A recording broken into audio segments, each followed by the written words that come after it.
For anyone who spends winters studying how people actually survived the cold in pre-industrial Europe, you'll know the old world was full of brutally efficient solutions.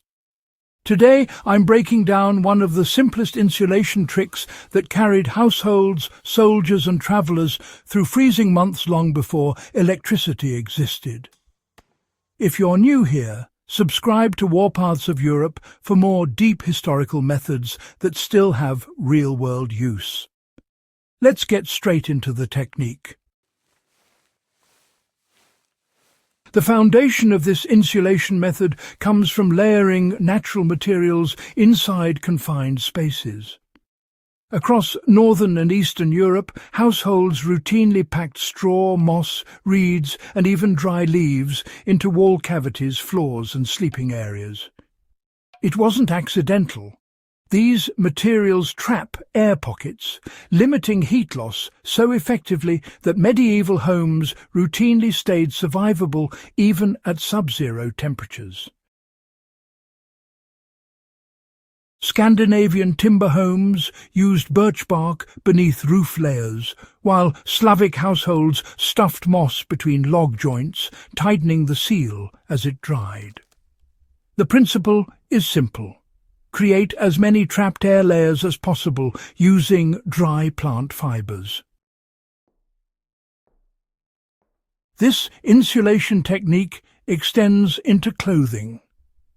European winter garments weren't just wool over wool. Shepherds, soldiers and hunters used loose straw inside outer garments, especially cloaks and leggings.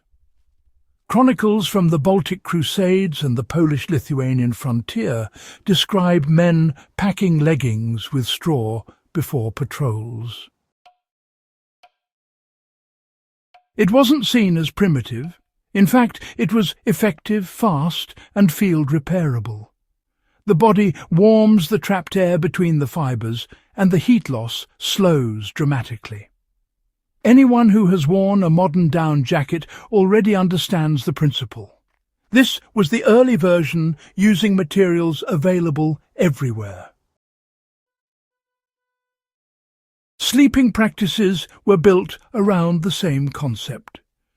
In much of Central and Eastern Europe, bedding platforms were raised and packed underneath with straw or hay.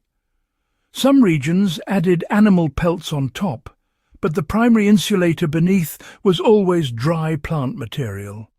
Even stone fortifications used straw-filled sleeping pallets. The cold rising from the floor was neutralized by the air-layered mass beneath, and soldiers reported the difference immediately. This is one old-world technique that's easy to apply today. If you camp or spend time in the outdoors, packing dry grass or pine needles under your sleeping mat can increase warmth more than many modern amateurs expect. Another overlooked area where this technique shined was transport. Sleds, carriages and wagons were lined with straw during winter. Travellers sat on thick layers that cut the pull of cold wind from below. In military campaigns, such as Swedish winter marches or Russian frontier patrols, commanders specifically ordered wagons to be stuffed with straw to keep men in fighting condition. The material didn't have to be perfect, it just had to be dry, thick and able to trap air. You can apply this today far beyond camping. Old barns, sheds and rural homes in Europe still use straw-packed walls and achieve excellent winter retention without modern insulation. If you restore historical buildings, recreate period living, or simply want a low-tech backup for storms or grid failures, loose plant fibre insulation is a skill worth knowing. Even modern emergency shelters can be fortified with leaves, moss or straw packed between tarp layers or inside clothing. These methods lasted centuries because they worked, and they still work now.